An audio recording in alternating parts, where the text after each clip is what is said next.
Tervist, hea Matka TV vaataja! Oleme siin Friedrichshafenis Saksamaal autormessil jõudnud Vaude boksi ja Vaude kõige suuremaks uudiseks ei olegi mitte mingi uus toode, vaid hoopis see, et nende keskkonnasõbralik filosoofia on lõpuks vilja kandnud. Sest sellel aastal said nad 36 000 ettevõtte seas Euroopa kõige keskkonnasõbralikuma ettevõtte tiitli. Ja selles mõttes kogu boksi ülesehitus on ka sellele rajatud.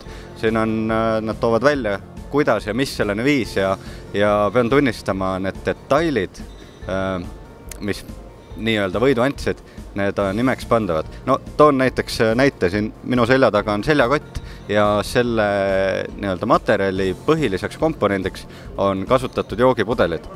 Ja näiteks Vaude kontoris kohvioad, mis on masinast läbi käinud, mille inimene on juba nii-öelda ära tarbinud, need ei lähe mitte prügikasti, vaid need lähevad tootmisesse sellepärast, et ühe jaki materjalis on 5% kasutatud kohviubasid. Ja need filosoofiad, need nüansid, see läheb juba nii detailidesse välja, et tegelikult nagu päris pöörane ja see nõuab kindlasti nagu eraldi ülevaatamist ja selleks ongi hea vaadata seda siin all olevat videot, aga mul on siiralt hea meel näha, et ettevõte, kelle klient elab õues, hoolib selle eest, et tema kliendil oleks õues hea olla ka 100 aastane.